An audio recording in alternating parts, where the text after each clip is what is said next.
A historic judgment here, the gay community applauding what's been called a historic judgment from the Delhi High Court. We're hearing breaking news coming in that in fact the Delhi High Court has decriminalized homosexuality.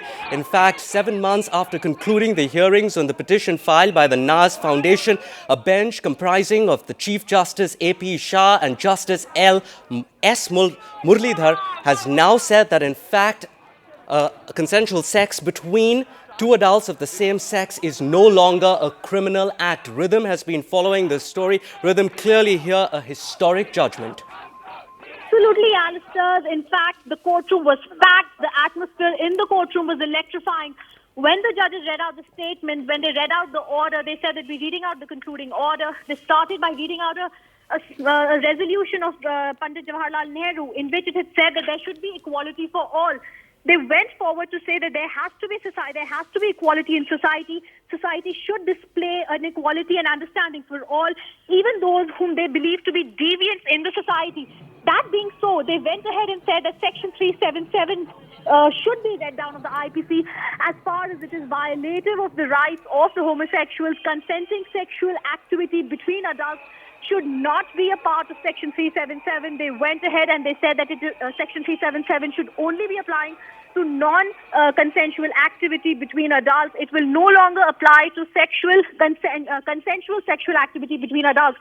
They also went on to say that the Indian law and the Indian government has certain discriminatory laws. However, this in the IPC should not be so. Section 377 has to be read down. It was violative of Article 21 of the Constitution of India. Article 21 of the Constitution of India does go ahead and says that every individual has the right to life and liberty. They said that this particular law and the reading of the law as it was in the IPC as now was violative of Article 21. Every individual, whether he's a deviant in society or whether she's a part of mainstream society, has a right to equality. In fact, the concluding part, Alistair, which they read out again and again, did continuously mention the word equality.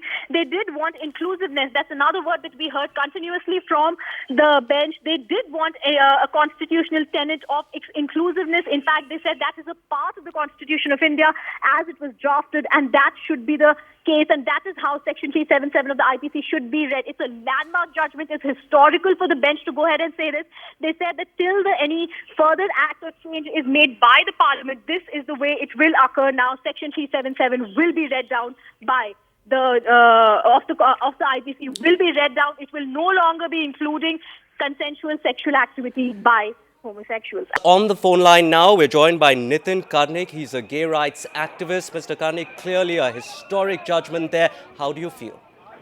I really can't express what I'm feeling right now. It's something we waited for almost 10 years since the case started, really, and the case has seen so many ups and downs. So finally to see this judgment, although I was very optimistic this time, and as a person I'm not really usually optimistic, but still it's really overwhelming, and I can't tell you what I'm feeling.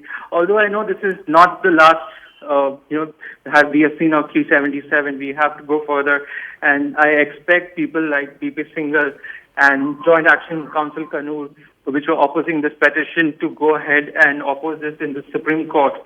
But yet, it's really great that for the first time we have a judgment of a high court saying that homosexuality, having gay sex is not illegal, that homosexuals are not criminals, that it's not a crime to be gay in this country. So, Mr. Karnik, you're taking it pretty much for granted that you're going to have to fight this out in the Supreme Court as well, so this is a battle that's not over yet. That's right. Why do you say so? I know that there are going to be several people like Mr. Singhal and the Joint Action Council and probably several others, and we have seen the reactions that have come up from religious groups. It just needed a little bit of support from the Law Minister Moily just to say that he's going to try speak to them and see what they have to say.